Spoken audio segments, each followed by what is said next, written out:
বিহারে বিধানসভা নির্বাচনকে সামনে রেখে নির্বাচন কমিশনের বিজ্ঞপ্তি। বিহারে 2003 সালে ভোটার তালিকার যাবতীয় তথ্য কমিশনের ওয়েবসাইটে আপলোড করেছে কমিশন। ইতিমধ্যে বিহারে ভোটার তালিকার সংশোধন ও পরিমার্জনের কাজ চলছে।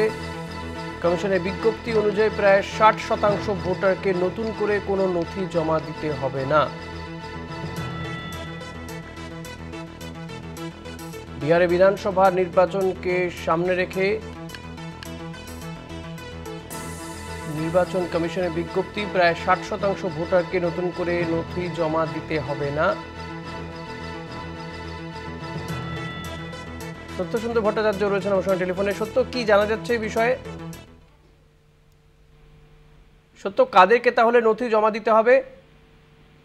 দেখো, বিহারের বিধানসভা নির্বাচনকে মাথায় রেখে ইতিমধ্যেই কিন্তু একটা নতুন করে বিজ্ঞপ্তি জারি করেছে নির্বাচন কমিশন। এর আগে একটি বিজ্ঞপ্তি জারি করা হয়েছিল এবং সেই বিজ্ঞপ্তি যেটা জারি হয়েছিল তাতে বলা হয়েছিল যে 1987 সালের সেইখানে 1987 সালের 1 জুলাইয়ের আগে যারা জন্মগ্রহণ করেছেন তাদের জন্ম তারিখ বা জন্মস্থানের সপক্ষে 11টি নথি জমা দেওয়ার কথা বলা হয়েছিল এবং সেই জায়গায় দাঁড়িয়ে কিন্তু এই গোটা বিষয়টি নিয়ে কিন্তু প্রতিবাদ করেছিলেন মুখ্যমন্ত্রী মমতা বন্দ্যোপাধ্যায়। এবং বলা যেতে পারে মুখ্যমন্ত্রীর সেই যে এর বিরুদ্ধে যে সরব হয়েছিলেন এবং সেই জায়গায় সরাসরি নির্বাচন কমিশন বিজেপির হয়ে কাজ করছে এমনটাও কিন্তু অভিযোগ করেছিলেন মুখ্যমন্ত্রী।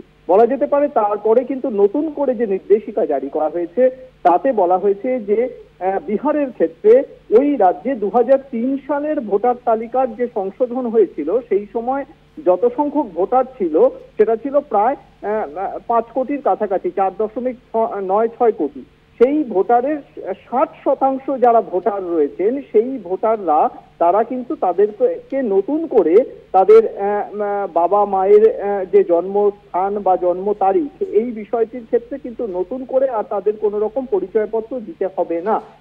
এবং সেক্ষেত্রে তাদের সেই 2003-এর যে ভোটার তালিকা সেই ভোটার তালিকায় যে যদি তাদের সেখানে তাদের যা বিবরণ রয়েছে সেই বিবরণটাকেই প্রামাণ্য নথি হিসেবে গ্রাহ্য করবে নির্বাচন কমিশন, এমনটাই কিন্তু নতুন বিজ্ঞপ্তিতে জানানো হয়েছে। এবং এই 2003 সালের যে ভোটার তালিকা সেটা কিন্তু নির্বাচন কমিশনের যে ওয়েবসাইট সেই ওয়েবসাইটে ইতিমধ্যেই আপলোড করে দেওয়া হয়েছে। ফলে এই জায়গা থেকে বলা যেতে পারে যে 2003 সালের বিহারের ভোটার তালিকায় যদি কারোর নাম নাও থাকে সেক্ষেত্রে সেই ভোটার তার নিজের বাবা বা মায়ের অন্য কোনো নথির পরিবর্তে তিনি কিন্তু ওই 2003 সালের ভোটার তালিকাটি ব্যবহার করতে পারবেন। তাদের বাবা বা মায়ের জন্য সেই সমস্ত ভোটারের আলাদা করে কোনো নথি দেখানোর প্রয়োজন হবে না। এবং যেটা দেখা যাচ্ছে যে পরিসংখ্যানের দিক থেকে বিহারের যে বিধানসভা নির্বাচনের যে ভোটার তালিকা সেখানে প্রায় 60% ভোটারকে এক্ষেত্রে কিন্তু নতুন বিজ্ঞপ্তি অনুযায়ী কোনো রকম নথি জমা দিতে হচ্ছে না। শুধুমাত্র 2003 সালের যে ভোটার তালিকা সেই ভোটার তালিকা থেকে সেই ভোটারের সচিত্র বিবরণ সেটা যাচাই করেই কিন্তু নতুন করে তারা আবেদন করতে পারবেন। এবং এটা কি মমতা বন্দ্যোপাধ্যায় সহ ছিল সেই বিজ্ঞপ্তি থেকে সরে এসে কিন্তু নির্বাচন কমিশন নতুন করে বিহারের বিধানসভা নির্বাচনকে মাথায় রেখে এই বিজ্ঞপ্তি জারি করলো। সত্য, এটা কি মমতা বন্দ্যোপাধ্যায় সহ কয়েকটি বিরোধী রাজনৈতিক দলের এই নির্বাচন কমিশনের ভূমিকা নিয়ে প্রশ্ন তোলার পরে এই তালিকাটা দিতে বাধ্য হলো, ওয়েবসাইটে এই বিজ্ঞপ্তি দিতে বাধ্য হলো নির্বাচন কমিশন?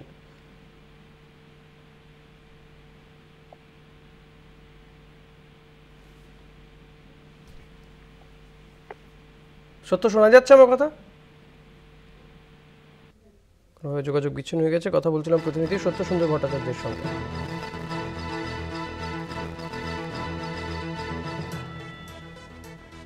তিনি মুখ্যমন্ত্রী মমতা বন্দ্যোপাধ্যায় কি বলেছে শুনুন।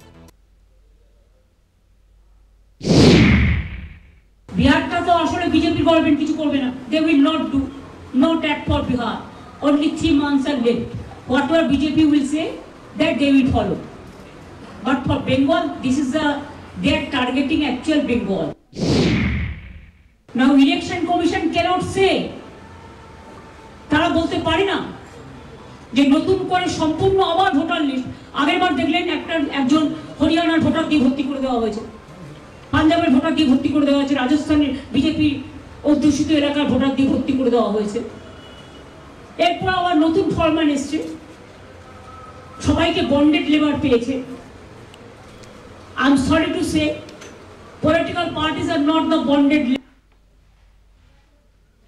মমতা বন্দ্যোপাধ্যায় এই বক্তব্য রেখেছিলেন আমরা জানি, এবং তিনি নির্বাচন কমিশনের ভূমিকা নিয়ে প্রশ্ন তুলেছিলেন। তারপরেই কোথাও গিয়ে নির্বাচন কমিশন নতুন করে এই বিজ্ঞপ্তি দিতে বাধ্য হলো।